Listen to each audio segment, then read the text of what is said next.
Kain, and I'm the chair of Boston SpedPac. Welcome to our first meeting for the 2014-2015 school year. SpedPac is the Parent Advisory Council that exists by statute, but everyone in SpedPac is a parent of a child with a disability in BPS, and we're all volunteers. So we don't work for BPS, but we advocate for special education programs and the development of those programs within BPS. We regularly attend the school committee meetings. We meet regularly with the superintendent, and we meet weekly with Eileen Nash, the deputy superintendent, who's in charge of special education as well as a host of other things. We're going to let BPS go first this evening, so you can hear from them about what's been going on in BPS, and also the departments and the people that work in BPS, so that if you have an issue with your child's IEP or at your child's school with your child's education program, you'll know who to contact, as well as SpedPac. If you have an issue, we have online. John St. Amand, the vice chair, is going to explain all of the options that we have available for you online on our website that John set up. And you know, it's just an issue of, you can contact us, but we think it's helpful for you to know who the people are that you need to be dealing with, who the people you need to talk to get issues resolved, because we really try to facilitate that process.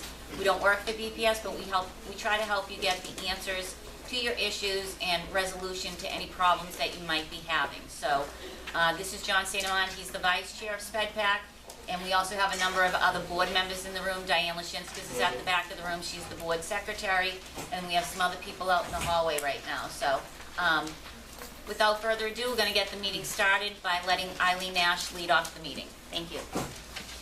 So thank you, Carolyn and John, and actually Diane. I want to say thank you for allowing me to be here tonight to welcome. This is a brand new school year for us. It's an exciting time for all of us. I'm hoping what you'll have today is an overview of things that we have accomplished in the past year. And then also, as Carolyn described, you're going to be meeting my staff. Because without the parent-staff connection, we can't succeed in making sure that we deliver high-quality services. So we are here to help you and to make sure that each one of your children, our students, receive the highest quality and the appropriate services as possible. The framework of tonight is that I've asked my central staff, the supervisors, directors, and above, I'll introduce them. They then are going to go into the back room. If you have a specific issue with your child, or a specific school issue, or a transportation issue, we're going to ask that instead of raising that issue in the large meeting here, you'll be able to go and get individual attention in the back, that side room right over there. So that will be the format. I'm also going to be introducing the new director of transportation who's here today. So he'll give you an overview of where we are with the transportation department, and he is also going to stay on site to work with you if you had any transportation problems to date. Because our goal is to make sure that this is a smooth, successful academic school year for us all. So I'm going to introduce my staff right now, and actually it almost looks like a Congo line, so maybe if you come up and then you can walk to the back, because otherwise it's going to stay a little congested. So Phyllis, this is Phyllis McLean. She works with our mediation department. Paula Donnelly is the executive director. She's going to stay to help me with my PowerPoint. This is Lisa Martesian. She actually handles all of our compliance. Helen Murphy works with us at our high school level. Doris Van Gorda, high school level. Andrea Amador is in charge of all of our behavioral health services, including our psychologists, adjustment counselors. And this is Michelle Plass Collins, high school. And this is our program director for the high school.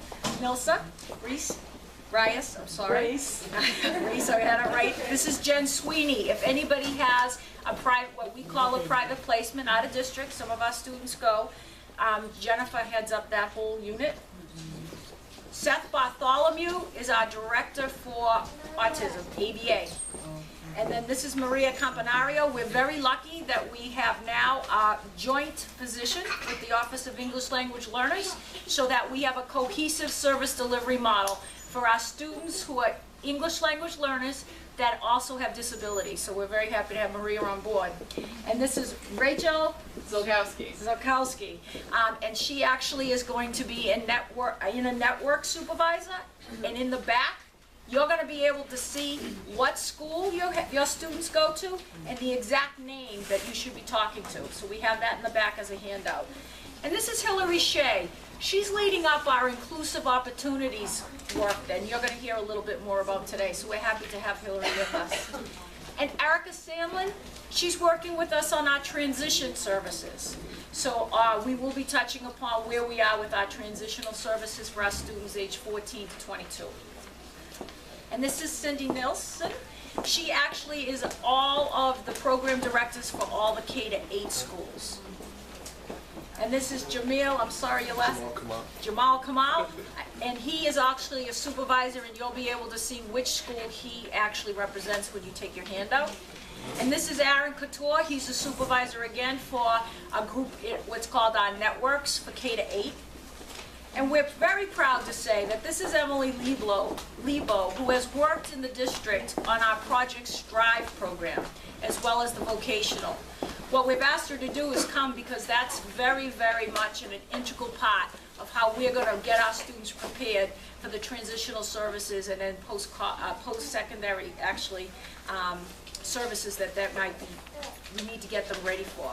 So this is Emily Lebo. She's actually retiring, but she's going to come back and work with us so we can keep improving the programming that we have at our middle and high schools for our students 14 to 22. So without any further ado, Paula, if you don't mind,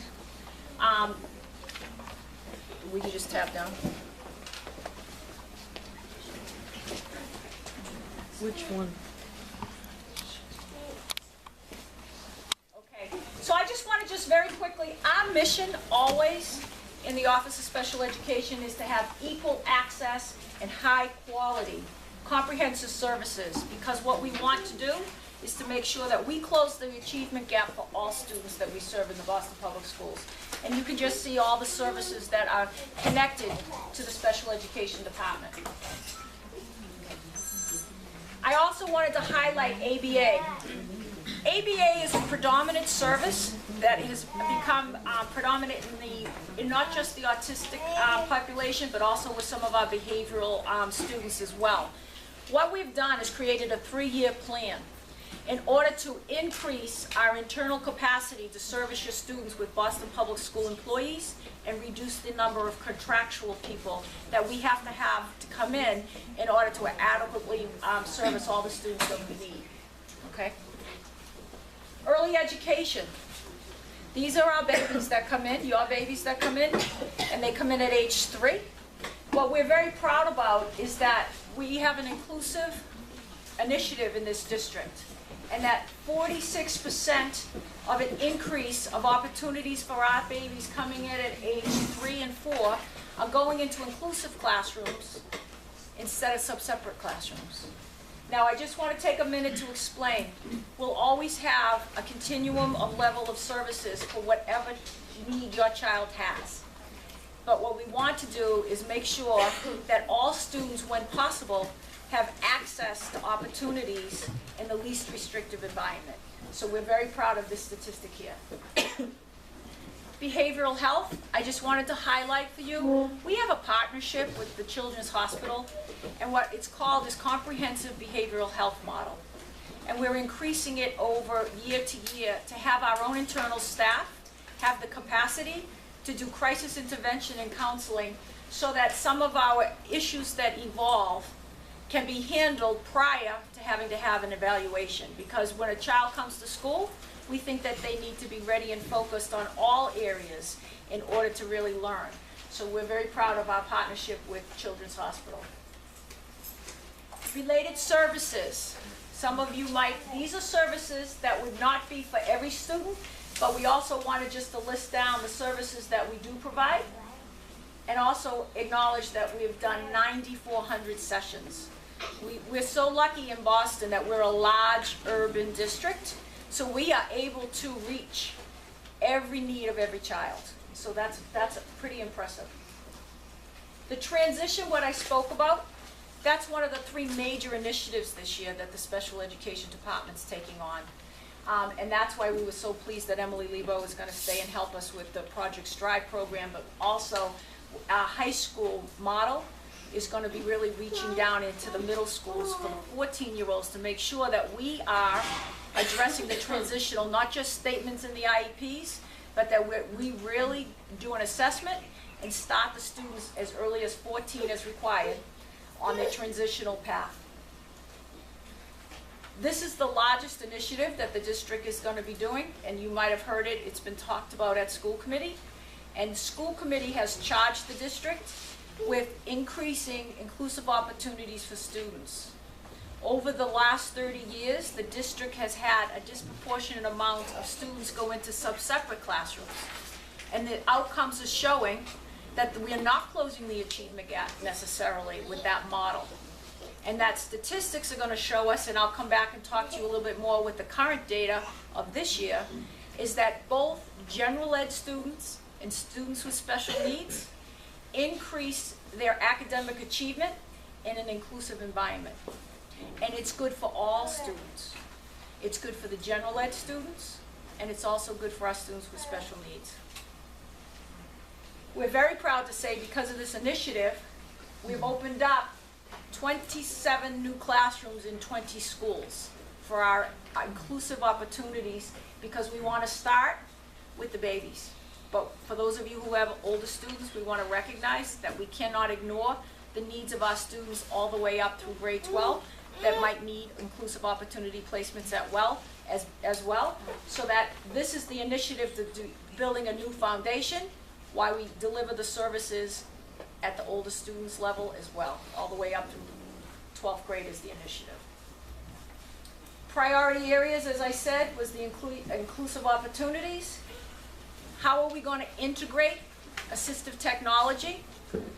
You're going to hear a lot in the paper about the PARC assessments, which that's a good thing, because it's going to really have to have assistive technology and technology done in the classrooms in a much more targeted way for classroom instruction, so it becomes seamless. So our students, not only of the special needs population, need assistive technology, all students need to increase technology skills. And we're also going to improve programs and supports and look closely at our English language learners. And as I said, we have 3,200 students that share both they are English language learners as well as students with disabilities. So that's a specific area that we're going to be focusing on as well. And there's our transition services. So the nuts and bolts, I like to do a takeaway. I was a principal for 10 years before I took this position. What do I need to know? If I was a parent coming tonight, I had a problem, I need to know who to call.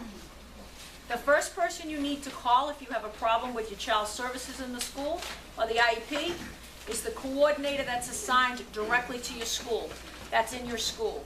If you don't know that person's name, you can ask your school principal. If there's a problem with that, this in the back is the form that you should be looking at to match your school to the specific supervisor. That would be the next person to call. And then above that, you'll see the name of the assistant director. And then I will be happy also to answer any calls too that you might have if you're not able to rectify the problems with these steps here. We also put back your phone numbers for you. So while you have it school specific here, this here will give you emails and also phone numbers for any of the contact persons that you will need to speak to. Okay?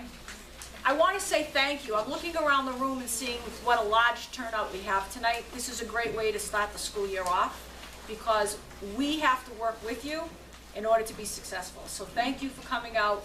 I also now want to introduce our new Director of Transportation, who's going to talk to you a little bit about our transportation department. And this is Jonathan Stecky.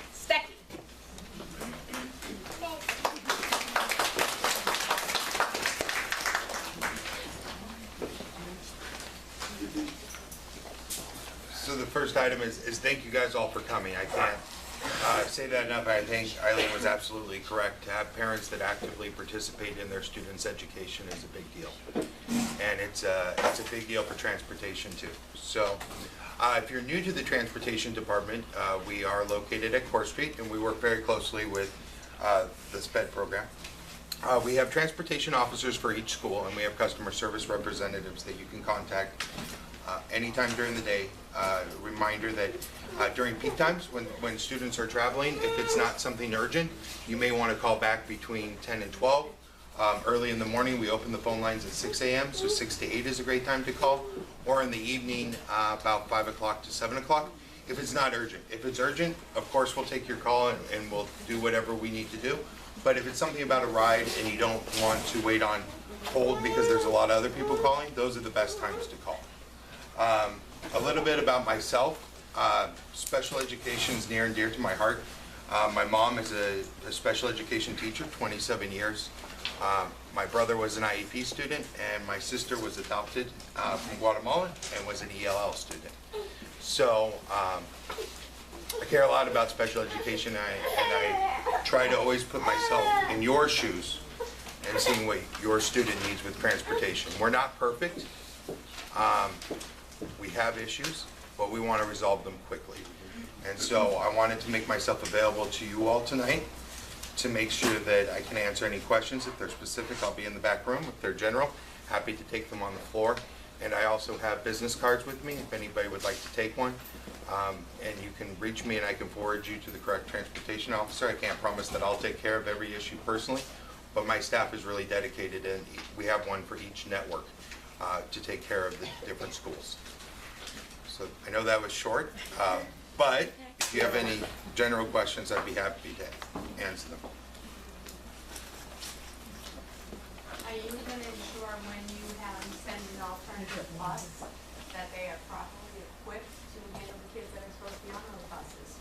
My child twice in the past 2 weeks has been sent a bus that doesn't have a harness. It weighs all 22 pounds. The bus goes over a bump, he can't hold himself in the seat. And I get just put him there. Understood. So the simple answer is yes. The more complicated answer is I would love if you can meet with me and we can check and make sure that in our transportation records that we have the correct information in there. Oh, it's in there. Okay, well, Our office has that for me. great. And then so then if you wouldn't mind taking the time to talk to me a little bit more specifically about it, what I can do is I can follow up with the operations department and the contractor Transdev. And when we order a backup bus, right, the call comes in, we then give it to the yard and say, hey, we need a backup bus. And it sounds like what we need to do is have better communication on what the student needs. And so I would love to use your situation as an example for them, as a way to improve. Absolutely. So my child's school is trying to get through to the transportation department on different, all the children in school are having transportation problems and has not been able to get through. And I know parents have not been able to get through. So during the start of the school year, we have a ton of calls that come in. That's easy to say and say, just wait on hold. No. So we hired additional customer service representatives. I think that we're going to look at that for next year and see if we can get even more. Also, the principal hotline, which is what the school uses. I dedicated 2 customer service representatives to that hotline now, after I came in, to make sure that they can always get through, because those are urgent matters. And then the transportation officers, which are for each network, they'll be making the rounds to schools and making sure that they meet the staff at the schools and that they're always readily available to help the schools. And so I think that's an ongoing process. It's definitely one that I've identified, and I appreciate you identifying it as something that we want to get better and want to be able to have that outreach. We also have the email that you can email, but that gets backed up too. So we're going to make sure that we have a timely response, and that's something I am reviewing. Because if there is a problem with the child being on like the wrong bus, like happened to me in the summer, I even called the school police and they said they can't get through to you either. They said they have to go through the same process. So if there is an emergency, there's like nothing to do. So one thing that I did in the last week after reviewing them is Tom Sexton who works very closely with us with school police, has my cell phone number, my personal cell phone number, everything that he could possibly have. And if he has an emergency, he calls me directly. And so that's one thing that we are looking at, is making sure that the school police in an emergency can get through to us right away. And we're also working with the operations team to get some, so that the school police or the superintendent hotline can work to get down to the yard level too if it's an emergency. I've been trying to get a hold of you for the past almost 2 weeks. Me personally? Yeah, I spoke with your assistant director and he was extremely rude to me Okay. about a situation that I had with my son. And when I try to come up with different solutions, he gave an example, like we wouldn't give a ticket for you to go to California, so we wouldn't do that specific service for you, even though my son, has special needs. And I just thought he handled it poorly. And I'm happy that you're here because I'd love to speak to you. Absolutely, on that and I'm matter. so sorry that you've been trying to get a hold of me. I promise I haven't been dodging it. I generally don't dodge things. Generally put myself up in front of a bunch of parents and say hi. So we'll take care of that right away, and we'll take care of it tonight. All right, so I know you guys have timetable to keep, so I'll be in the back. Thank you. Thank you guys so much. Thank you very much. So again, this is a great opportunity if people have transportation issues or any issues currently with the start of your child's school year, either your child's not getting the right services, there's, a problem in the classroom, whatever the issue is, we now have an entire army of BPS employees here to listen to you, to hear what your child's issue is, and to help you resolve that issue. So if anybody has individual issues that they need to discuss with BPS, I strongly encourage you to take advantage of this opportunity, because this isn't available to you every day, and it's certainly not available to us every month. While we will try to facilitate communications for you efficiently on a weekly basis, this is a unique opportunity where all of the different representatives from all the different departments in special education as well as transportation are here. So if people do have issues, please go into the room on the left there to talk about them, because we want you to get those issues resolved as quickly as possible. And we're already several weeks into school, almost a full month actually. So this is a great opportunity to get those resolved. So before we move on, there's also issue forms available if people online. Our website is bostonspedpac.org, and on there, throughout the year, if you have an issue that comes up with your child's program, with your child's services, you can simply go onto our website and fill out that issue form, and we will get it to the special education department, or more directly to Eileen Nash, and she will ensure that it gets to the proper personnel within special education to get back to you and help resolve your issue. Okay, so that's available throughout the year, not just this evening. So it's a great turnout this evening. I'm sorry that we're short on seats. We're going to have to look at maybe getting a bigger room, which is a good thing, since all of us are here for the same reason, which is to ensure that all kids with special needs get what they need in BPS. We tried to get the auditorium, but unfortunately that was booked, so I apologize for the smaller room, but that's something that we'll work on the go forward. I'm just going to revisit two of the handouts that Eileen gave you. At the top of the one that says school organization, the 2014 to 2015, it's broken up by schools. So what you want to do is identify which school your child goes to and find out which network that they're currently in. And then at the top of that list is the network superintendent's name, and under that is the assistant director and also the liaison. For the assistant directors and the liaisons, you can call that number on the bottom right-hand corner, which is 617-635-8599. That will get you to the Campbell Resource Center, where special education is located. And if that person's not physically located in that building, then they can provide you with their direct number to contact them. So it's important for you to know throughout the year, as issues come up, first you want to go to your special education coordinator, what we used to call ETFs in the building, who's your team chairperson that leads your team meetings. They're your contact person. If you don't get the issue resolved then, I would try the school principal, because principals are also responsible for ensuring that a child's IEP is being implemented appropriately and accurately.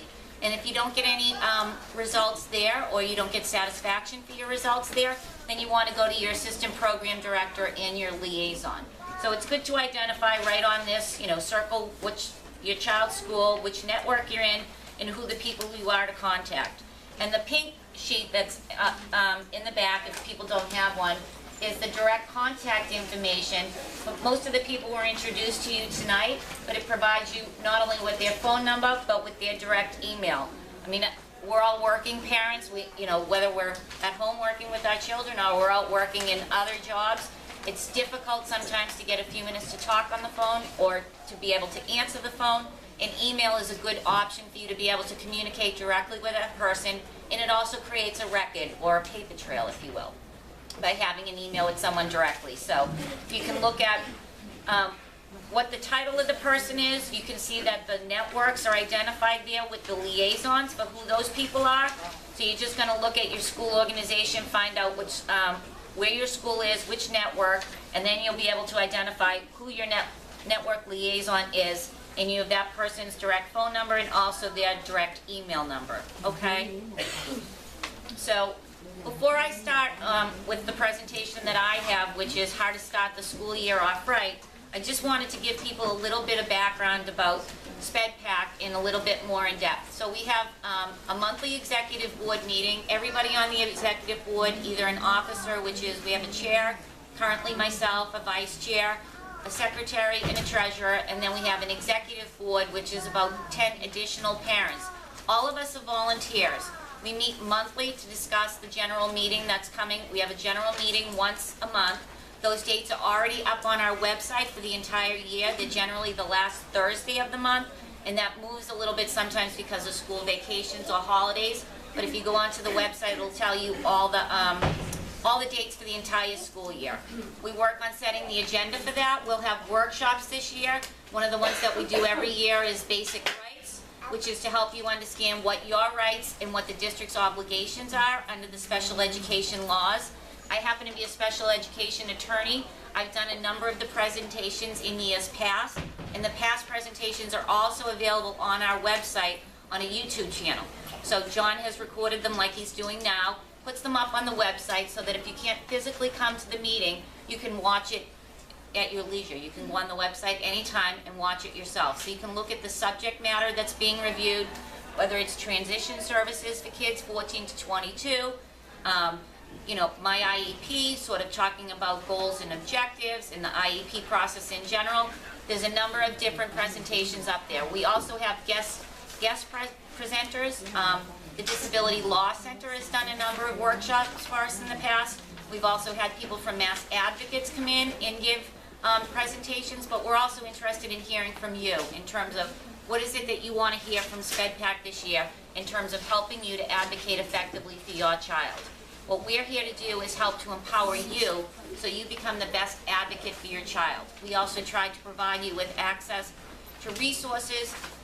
I always prefer the free resources to refer people to, so a lot of that will be made available. The Disability Law Center does take cases for free, and the Program of Quality Assurance is a department within the Department of Elementary and Secondary Education that if your child's IEP is not being followed, that you can call them directly for advice and assistance, okay? So those, those two resources are free, and we'll also try to hook you up with other resources. We had a resource fair last May. We'll be doing that again this year. So really it's about bringing information to parents, and obviously bringing you information should be the information that you're most interested in hearing about, okay?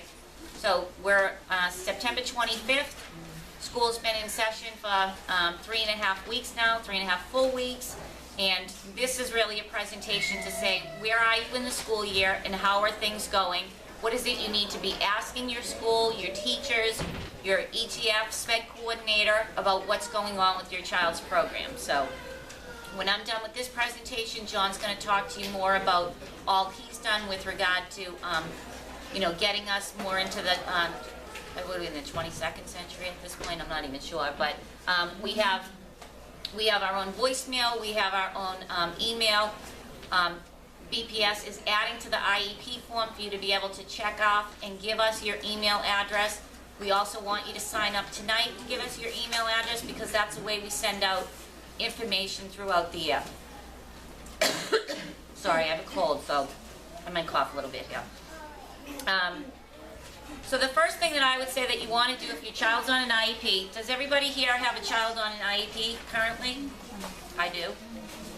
So if your child's not on an IEP and you think your child may need an IEP or special education services or one of the related services being OT, PT, speech, ABA, behavioral services, any of those things, and it hasn't happened yet, then you want to ask the district to do an evaluation. The district is required to do an evaluation when it's requested by a parent, and they need to evaluate your child in all areas of suspected disability, meaning is your child's issues related to their social skills, not just academic, their behavior. If the child's having issues behaviorally, they're not going to be able to focus in school and be accessible to learning. So with regard to sort of that process, if you don't already have an IEP, that's what you want to do. You want to request at your child's school who's the special ed coordinator, and you want to make a request for an evaluation. If you don't know that, you can call the number on this that I gave out this evening, the 635-8599, and you want to tell them that you want to speak to someone about getting your child evaluated. The district needs to respond to you and send you an evaluation form, and the clock starts ticking on when those evaluations need to be completed from the date that you sign that and return it to the district. So for people that do have an IEP and your child's starting off, whether or not they're in the same school, whether they've transitioned to middle school or high school, what you want to make sure of is does my child's teacher or teachers, my child just started middle school this year, so she has twice as many teachers as she did in elementary school because they actually changed classes. Does everybody who's working with your child have a copy of their IEP? And that's something that you can ask the SPED coordinator about, that you want to make sure that the people who are working with your child have the information to be able to provide your child with the services that are set forth in that IEP. And not just the services, but also the modifications and accommodations that are listed in your child's IEP. Additionally, you want to make sure that your related service providers, those are your therapists, those are your ABA therapists, your physical therapists, occupational therapists, speech therapists, and, you know, orientation and mobility if your child has vision issues. You know, if your child's hard of hearing, those would be, you know, excuse me, hearing services. Whatever your child's services are, you want to make sure that everyone working with your child knows what's in your child's IEP, knows how many times they're required to service your child a week, and that your child's receiving those services. So what I do is I ask for a copy of my child's weekly schedule. You want to say, what is my child's weekly schedule? And when you get that schedule, you can see where your child is on each day, and that if they're supposed to get OT, PT, and speech all 3 times a week, that's been allocated within their schedule. So that's something that you can talk to your child's teacher about. Usually once they get to middle school and high school, while they have multiple teachers, there should be a liaison in the school. That's not your SPED coordinator, it's the person that's responsible for the IEP at the teacher level, okay? So that's the first thing you want to do, which is, does everyone know what they're supposed to be doing this year when it comes to my child? Another thing is to make a list that you want to share with your teachers, whether it's at orientation, at a parent-teacher conference, by email. You know, now, what is it that you feel is important that the teachers and the people working with your child need to know in order for them to be successful? All of our children are different. They all have different ways of helping them focus, of helping them to calm down if they're upset. They all have little triggers that can set them off if they're, you know, it could be that something went wrong with their day that you want to communicate on a daily basis. Maybe your child's having issues currently with sleeping, like mine has been. Then you want the teacher or whoever's working with them to know, this is what's helpful with my child, or this is what's not helpful with my child. Maybe your child has a reaction to loud noises. Maybe they need advance warning if there's going to be a fire drill, because if that happens, it's going to set them off, and they're not going to forget that for the whole school year. I've seen that happen with children. So think about what it is that you find important to know about your child, and make sure you communicate that to your child's teachers and whoever else is working with them. If they have the related service providers, you know, what I try to do is a group email. I try to find out the emails of everybody that is working with my child and email them all at the same time so that everybody's getting the same information, that I don't have to worry about whether somebody got to talk to somebody in the hallway that day. So all of that's really helpful, and it shows that you're invested in your child's education, you're invested in your child's success, and you want to have that dialogue with your school to make their day and their school year successful. The other thing you want to do is take a look at whether or not you have any unresolved issues from the previous year. Do you have a signed IEP? Do you have an accepted placement page? Okay? If you rejected your child's IEP, then you should have had a meeting to try to resolve those issues. Hopefully you only partially rejected the IEP if you rejected it, and that there's new goals and things that are being worked on, or if you've rejected portions of it, you want to ask for a meeting to try to resolve those. If you're not able to resolve them at the team meeting level, then you can request mediation. Okay, and the mediation person is here this evening. If that's been requested and it hasn't been scheduled, that's someone that you might want to touch base with this evening. So resolve old concerns. You don't want things following your child from year to year, especially when it comes to your records in terms of their IEP. Sorry.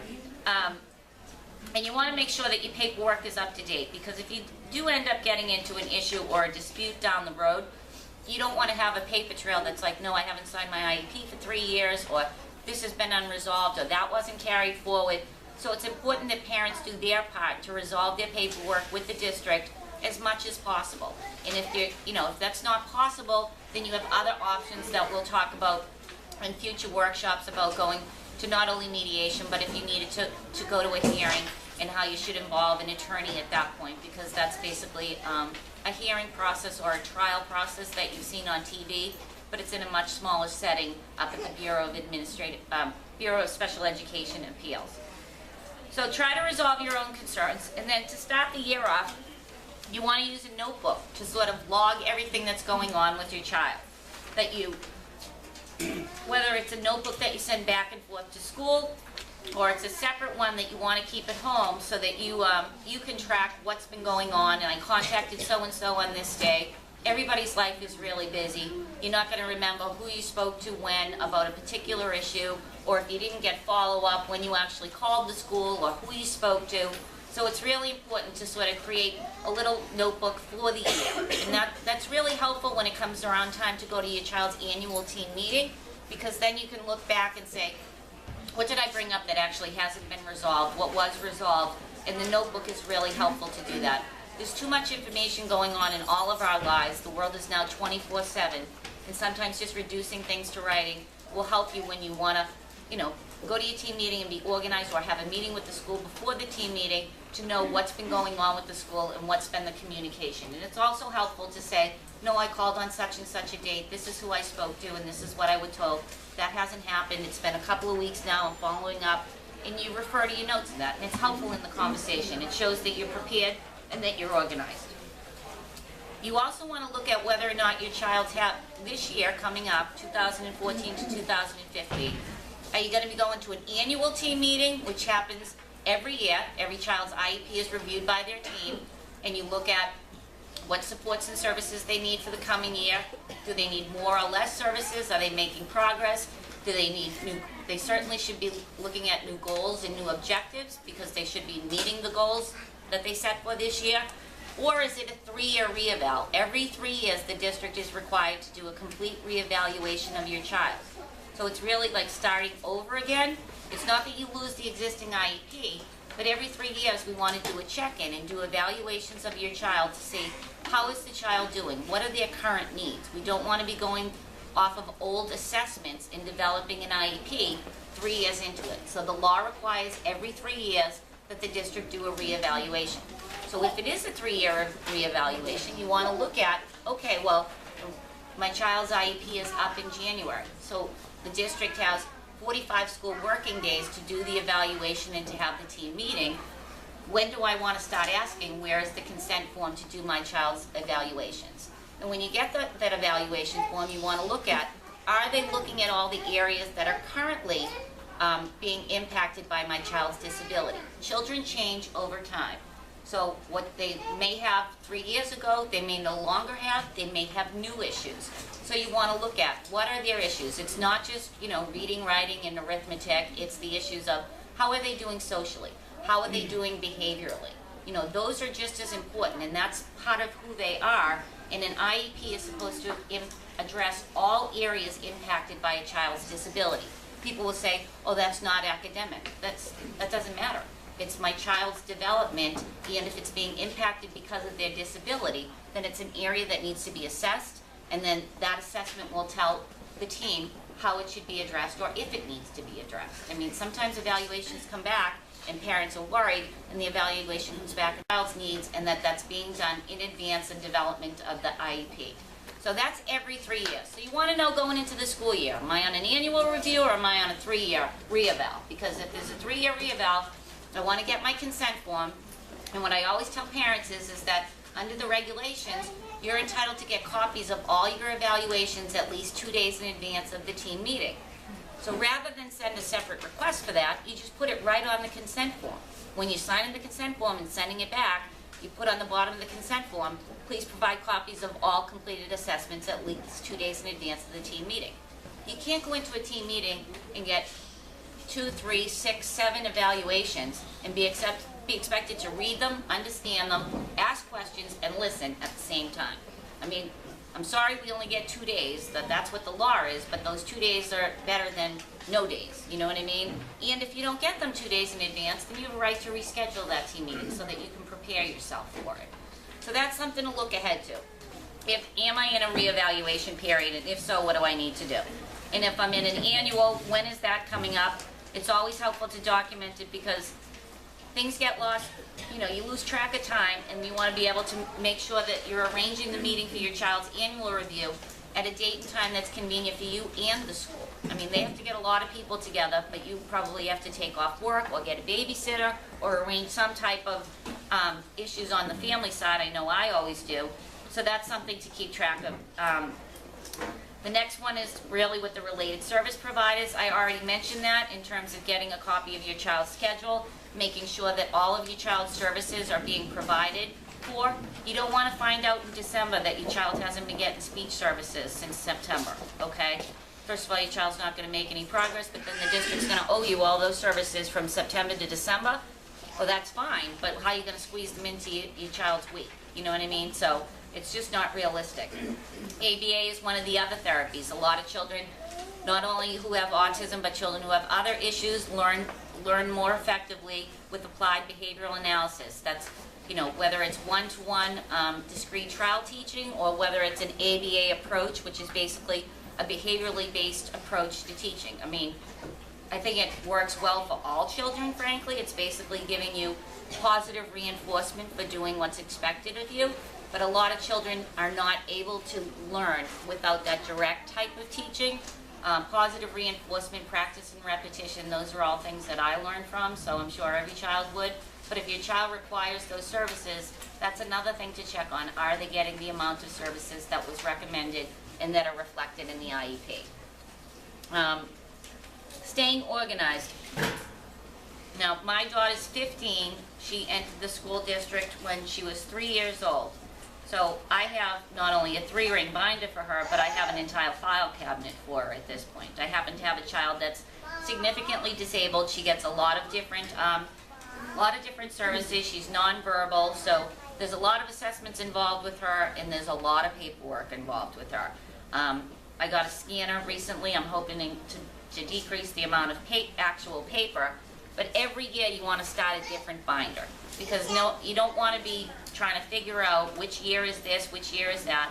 So if you get a 3-ring binder and, you know, just a little hole punch, and you drop stuff in as you get it from the school, sort of notices, progress reports, any notes from the teachers on what's going on, samples of your child's homework, so that if you don't think that your child is doing well and they're saying, oh no, they're doing 5, save copies of the homework or stuff that they do to give examples, so that when you go to your meeting at, you know, at whatever time it is during the year, you have all the information that relates to your child for that year in one place that's all together and that enables you to organize yourself, you know, the night before or 2 nights before or the weekend before, whatever it is for you.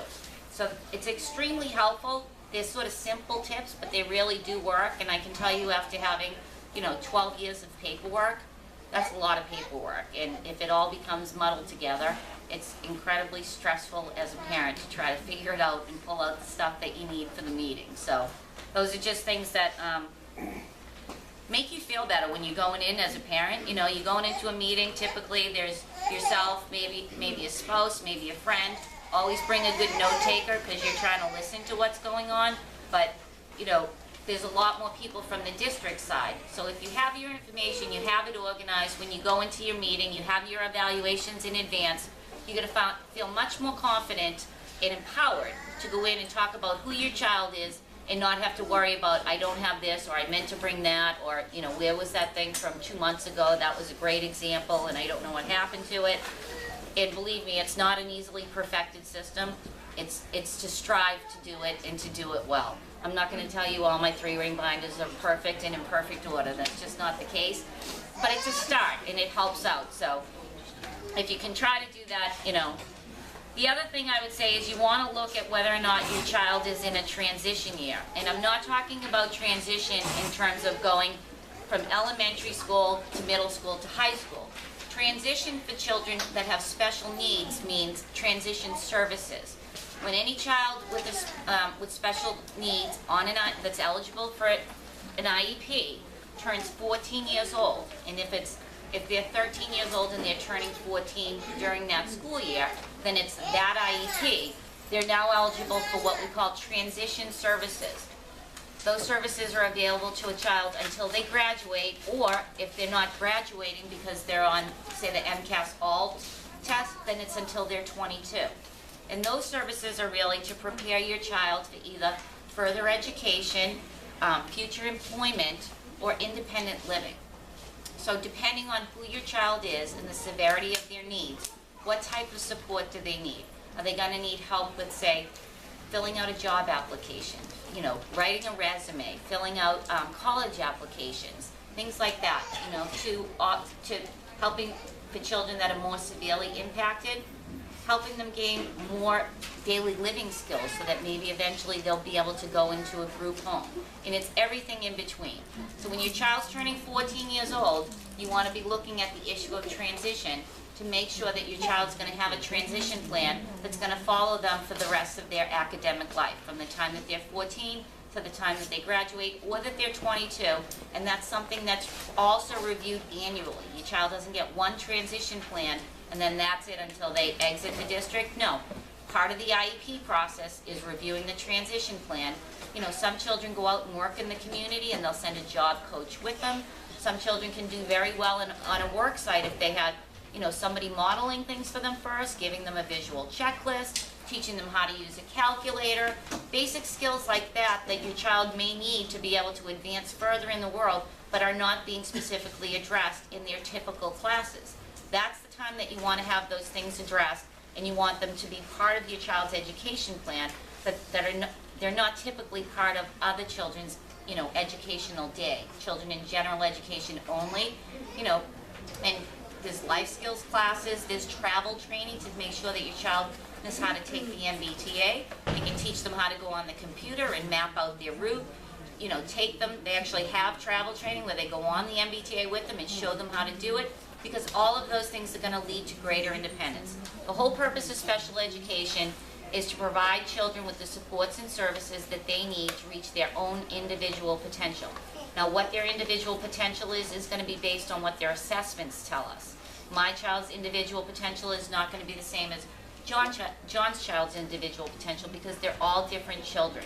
And all of our children can do different things. What we want to do is give them the opportunity and the supports to become the most independent and the most, you know, not just independent in terms of functioning, but independent in terms of living, going out and be able to earn a job, you know, earn a living and support themselves, because we're not going to be around forever. So whatever it is that we can do during their limited time in BPS, because adult services are a benefit, they're not a right, that's what we want to do for our kids. Okay, so that's my little spiel on how to start the year off right, and John's going to talk to you about technology. Sorry for my cold. Oh, well, thank you, Carolyn. So, thank you, Carolyn. Actually, I'm just going to do a quick commercial before John comes up here. In the back, your your children, our students, will be receiving through their backpacks and also online a fact sheet about the enterovirus. And this is from the Boston Public Health Commission. And this is just to help you understand a little bit better the factual information behind what you're hearing on the news about the children that are going to Children's Hospital and the virus that's coming nationally. And it's not to get everybody overly excited about it, but it's just for you to be aware and a fact sheet. This went home through the schools, but because we knew we were going to have a meeting tonight, we wanted to also give an opportunity to have it as passed out as tonight, so it's in the back. So I just wanted to explain what that is.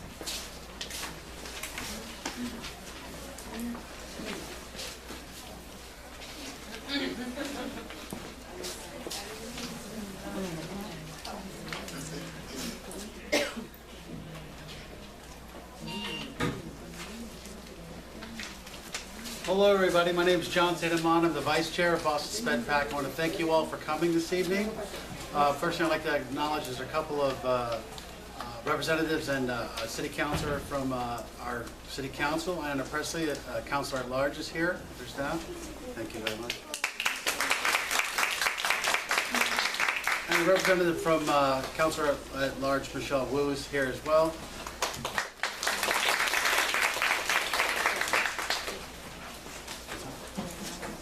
Oh, Councilor, would you like to say a few words? Oh, no, I mean, I'm just here to listen and to learn so that I can strengthen and be a more effective advocate on behalf of all your children. I just wanted to applaud and just commend you for the effort. It is always inspiring and so impressive. So thank you for empowering these parents and making all of us be more effective advocates. Well, we appreciate your support and your advocacy as well, because what we find is it's a very nice situation to have support from the City Council, because as we go for budgetary concerns or hearings, things like that, a counselor that has a better understanding of what our parents are dealing with on a day-to-day basis definitely has a much easier way for us to explain budgetary issues or concerns. So it's nice to have champions in the room, so we appreciate you attending. Thank you very much. I'll keep my points brief. I wanted to make a very good point that Carolyn made today. What we have going on in the side room here is a little different, because normally we don't have as many of the special education team here. But what we try to do is we also allow you to do this anytime you need to. So you don't have to wait to a meeting to bring up these issues. On our website, bostonspedpac.org, you can go on and do several things. One of them, and that's probably the most important one, is the issues tab. If you hit that, you can create an issue form right away on the fly, and we will forward that right away to Eileen Nash and her team. The throughput has been exceptional. It gives exactly the information that the team needs to help address your issues. You don't have to be lengthy, you just have to basically get the basic information there so that we can make sure it gets to the right people. And it has been a very popular thing, and very productive as well. You can use it for transportation, you can use it for the IEP, doesn't matter. Just basically get something down, get it to us, and we will forward it to the exact people that need to see this. Again, I highly recommend it. You do not have to wait till the next meeting to bring up something. If you're going to try to deal with transportation, this issue is 1,000 times more productive than waiting on the phone. Because then you're talking to someone that maybe not understands specifically what you're doing. We get this to the right people. They have all the detail they need, so please feel free to use this and let us know. Okay? The website itself is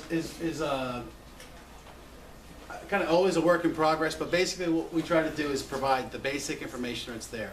Right now, we're going to try to do something different. We have people signing in, but if you're not on our email list, which is the easiest way to get our information, I have a computer over here that you can sign right into the website and sign up for the email list right now. It's much more productive than me trying to read someone's writing and figure out if that's a 7, is that a, down the line. So if you go over there, it's right there, there's a laptop, you can actually sign up for the email list right now, and you're all set. So the issue form is the big deal. We are going to do a lot more things on the website to try to generate interest and concerns that you have. But one of the most impressive features is that, as Boston is a very culturally diverse city with a lot of different nationalities present, we can translate any page that's on the website into any major language available. It may be rough, but it's better than nothing at all. So, again, we're a 100% parent-run organization. We are all volunteers, but I consider this to be almost a life calling on my part to try to help other parents get what they need so that they don't feel that they're alone, because you're not alone. We're all here for the same reasons. So we're here to help and assist, and anything I can do, I will try to do. We're going to try to do a better job of getting the flyer home, getting emails out to the right people. We need you to spread the word. So you need to tell your friends, your parents in your school, in your neighborhood, and let us know, let them know about us, but let us know what we can do to help you guys.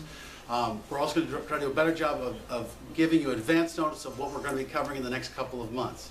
Next month is going to be basic rights, which is a very, very important thing. Someone basically new coming in the district, or as their child is transitioning through and maybe the rules are changing or the needs are changing, those are very, very important workshops. And after that, we're looking to have a huge one in November is transition, which is even if you're not the age 14 to 22, getting ready to understand what that means is critical. So I would highly recommend people come. You'll get something out of that, and you need time to get prepared and ready to do it. And then in January, we're off in December, but we're looking to have a resource fair in the middle of the year to give people more time to look at camps, after-school programs, and other things that are either school-related or non-school related. Add-on services, counseling, therapies, whatever it might be, okay? A couple of things that were mentioned, and I just want to go over real quickly. One of the biggest points we've been able to work on for the last couple of years, and I want to thank Eileen Nash and her team for helping get it done, is during the IEP process, you can now sign up to be a part of our email list. We will get your request there. There hasn't been an option prior to, so, and that's the hardest thing. We have 11,000 special needs children in the city, but we're missing thousands of these parents, just to even let them know that we exist. Maybe they don't know who we are, what we do. But that's a major, major victory, I think, to really advance things. But again, word of mouth is our strongest point, and I recommend it highly. Please let people know.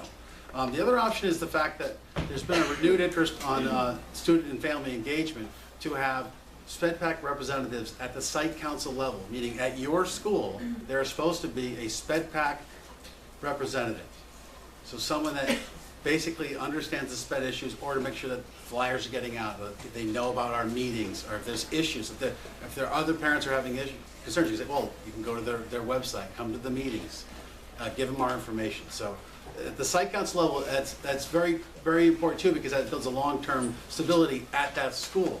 So when you guys go back to your schools, bring that point up, saying, do you guys have a site, SpedPac representative? It's not a time commitment. It's basically making sure that they get the right information. Okay? Tell them to drive you to the website. Yeah. Well, again, if you ever talk to a parent, or anybody that has a child of special needs, just direct them to the website. It's pretty much right there. They can sign up for the email list. They can fill out an issue form. There's no membership. You don't have to, but it's all there if you need it. And if you don't even get our emails, there's an email tab that lets you look at the last 25 emails we've sent out. We try to send out anything we can that's relevant for like after-school programs like Project Vine at Dorchester Boys and Girls Club, which is an inclusive after-school program. There's many things out there that most parents just don't even know about. So what we try to do is be the conduit or the pipeline and get it to you so that you guys can help make better decisions or have more options. Okay? Well, I guess one of the bigger things that we have is the fact that every meeting is recorded, so that if you can't be here, or your friends or your neighbors can't be here, they can watch it when they want to.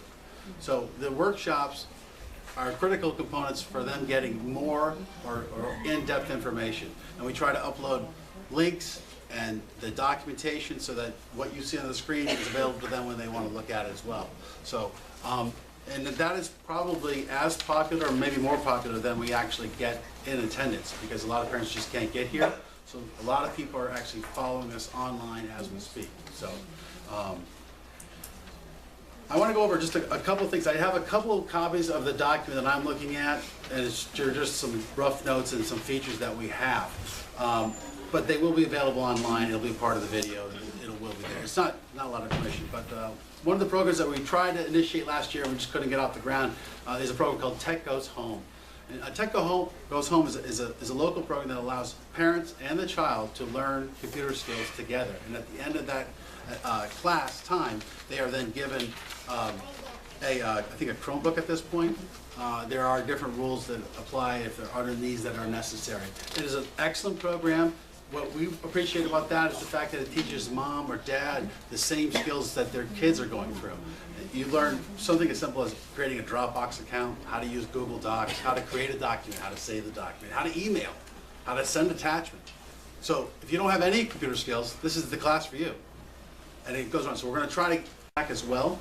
But one of the things that comes up with anybody that has assistive technology or technology at all is they need internet access, especially like a Chromebook, which doesn't work if you don't have it. So in the past, we've recommended the Comcast program, which has now come under a lot of scrutiny as being nothing impressive at all, very difficult to get. The information and the ability to get even anybody to talk about it is almost impossible. And there's no support behind it from Comcast. So it's kind of an advertised program. It looks good from a PR standpoint, but it's not really there. And God forbid you ever have to get out of it or change it. It's impossible. So what they've come up with is that Tech Goes Home has a website, techgoeshome.org. But in there are connectivity options. And one of them is called Mobile Beacon. And it's $10 a month. It's a wireless hotspot. It works off of cell service. So if you have poor cell service where you live, may not be great, but it is returnable. So there are rules on that, and that's a much easier thing to get, and it will work. And the nice thing is it will go wherever you go. So if you travel a little bit, it's available to you as you go. And you can, that spot is like basically a router for you. Everything's included. I think the upfront cost is $39, and at that point it's $10 a month. And it's unlimited data too. So if the kids are streaming videos and other things like that, it's for your use. There's no limited options. I'm a big fan of Tech Goes Home, and I just want to basically end on this point that we're here for you guys. We understand what you're going through and trying to deal with, and we're just trying to find ways and methods to get you guys better communication, like we have in that room right there, by being able to see and hear Eileen Nash discuss topics and issues that are relevant right now. And we are working on many high-level topics. Inclusion is a very, very important topic for us, and an agenda point. Transition is very near to me, and I think it's going to be a very big issue. The district has a long way to go, but we're looking to help and become an integral part of making these policies work, stick, and be sustainable and long-term. So, my name is Amand. That's about it. Thank you for your time. Carolyn? Thank you. Thanks, John. I would really encourage everybody to go on the website and check it out. There's a lot of information in there. There's different presentations in print, and then there's the YouTube videos that you can go on and look at the workshops. If there's a particular subject matter that you're interested in, you can look that up now. But that's really our presentation for this evening. Right now, I'm just going to open it up to questions if people have any types of general questions. Other than that, we'll have another general meeting next month. And if you're leaving, please don't forget to pick up your children.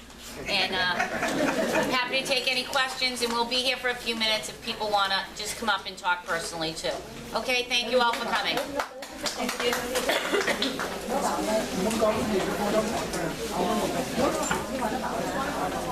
you.